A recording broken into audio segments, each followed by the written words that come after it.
o'ziga o'zi nikoh o'qish tartibini aytib o'ting. Ya'ni o'ziga o'zi nikoh o'qish deyotgan birinchi bu gapni voqeasini tushunib olaylik. Ko'pchilik o'ziga o'zi nikoh o'qish desa voqeasini ham tushunmaydi. Nikoh bitim. Ikkala tarafdan bitim tuziladi. Bir taraf unga rozi bo'lsa, ikkinchisi buni qabul qiladi. Shu bilan erkak taraf bilan ayol tarafning o'rtasida bir-birini bog'laydigan bitim paydo bo'ladi. Bu bitim nikoh bitim. Nikoh bitimi uchun shart bo'lgan narsalar nima desa, birinchi bo'lgan shart o'sha ijob qabul keladi. Keyin mana shu ijob qabulga ikkita musulmon erkak guvoh bo'lish kerak. Agar ikkita musulmon erkak bo'lmasa, bitta musulmon erkak bo'lib ikkinchisi yo'q bo'lib qolsa, o'rniga ikkita muslima ayol guvoh bo'ladi. Mana shu holatda ikkalasini o'rtasidagi rozi rizolik kimdir so'rashi orqaligimi yoki bevosita ikkalasi bir-biriga aytibmi, bunisini farqi yo'q. Agar ikkalasini nikohdan to'sadigan bir moneliklar bo'lmasa, boshi ochiq bo'lsa, ya'ni ayol kishining boshi ochiq, erkak kishini to'rttaga yetib qolgan xotini bo'lmasa, mana shu paytda ikkalasi rozi rizoligini aytadi. Ya'ni bittasi rozi bo'ladi, ikkinchisi buni qabul qiladi. Ya'ni shu ijob qabul deydi. Mana shu ish sodir bo'lsa, ikkita musulmon odam shunga guvoh bo'lib turgan bo'lsa, yana shartlardan bittasi, agar qiz bola bo'ladigan bo'lsa, albatta uni valiylari ruxsat bergan bo'lsa, ya'ni mana shu vaziyat paydo bo'lgan bo'lsa, nikoh bo'lgan hisoblanadi har ikkalasidan. Endi uni alohida bir odam kelib turib, siz tegishga rozimisiz, siz buni qabul qildingizmi deydigan odam bo'lish yo bo'lmasligini qizig'i yo'q.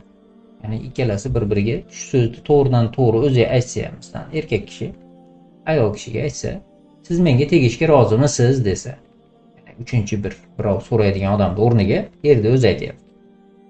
Siz menga tegishga rozimisiz? Mana shu guvohlar, mana shu mahrni, mana shu shartlarni deb hamma narsani eslatib turib, shu narsalarni evaziga ikkalamiz o'rtada shar'iy bitim tuzyapmiz. Ya'ni nikoh bitimini. Siz menga tegishga rozimisiz ayol bo'lib desa, haligi ayol ham roziligini bildirsa, erkak buni roziligini qabul qilsa, bo'ldi, mana shu shar'iy nikoh bo'ladi. Endi vallohu alam o'ziga o'zi nikoh o'qish deyotganda shuni qasd qilayotgan bo'lsangiz agar. Chunki avvalda bir shunaqa mavzular bo'lgan mahalda, ya'ni O'zbekistonda ba'zi bir ikkinchi ayollikka nikoh o'qiyotgan odamlarni, domlalarda obar 15 ga qamab yo shtraf solayotgan mahalda juda odamlar muammosini nima qilib yechishni bilmay shunaqa ahvolga tushib qolgan paytida ularga yechimini aytgan edik. O'zi birov kelib o'qib berishi sizlarga, ya'ni o'qib beradigan u qanaqadir kitob emas, qanaqadir narsa emas. So'rab qo'yish kerak uni. Har qanaqa odam so'rasa bo'laveradi. Hatto musulmon bo'lmagan odam ham so'rasa ikkala tarafdan bo'laveradi. Payg'ambar alayhisolamning nikohlari nikoh bo'lgan. Nikohini o'rtada so'ragan odam kim edi desa, Abu Tolib mushrik edi. O'lguncha mushrik bo'lib yashab, mushrik bo'lib o'lib ketgan. Shu mana shu mushrik odam Payg'ambar sollallohu alayhi vasallam Hadicha onamizni nikohlarini qilgan. Shuning uchun o'rtadagi so'rovchini ahamiyati yo'q o'zi. Endi bir solih, yaxshi odam kelib, yaxshi duolar bilan ularni bir yaxshi bir Alloh ularga bir eslatadigan narsalarni eslatib turib qilsa, yana ham nikohni bazmi chiroyli bo'ladi, lekin nikoh uchun shart emas. Nikoh uchun ikkalasining rozi rizoligi, ya'ni ijob qabuli shart.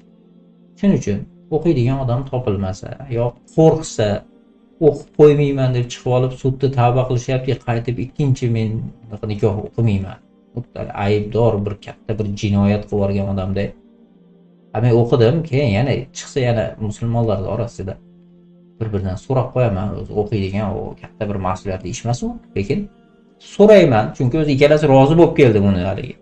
Hamma mas'uliyatni shu so'raydigan odamga qo'yib qo'yishadi bugungi kunda. O'y, sen so'rayapsan. Bu o'zi so'rasa so'ramasa ham ikkalasi er xotin bo'lib oladigan darajada keldi. Shuning uchun osonroq bo'lsin sizlarga.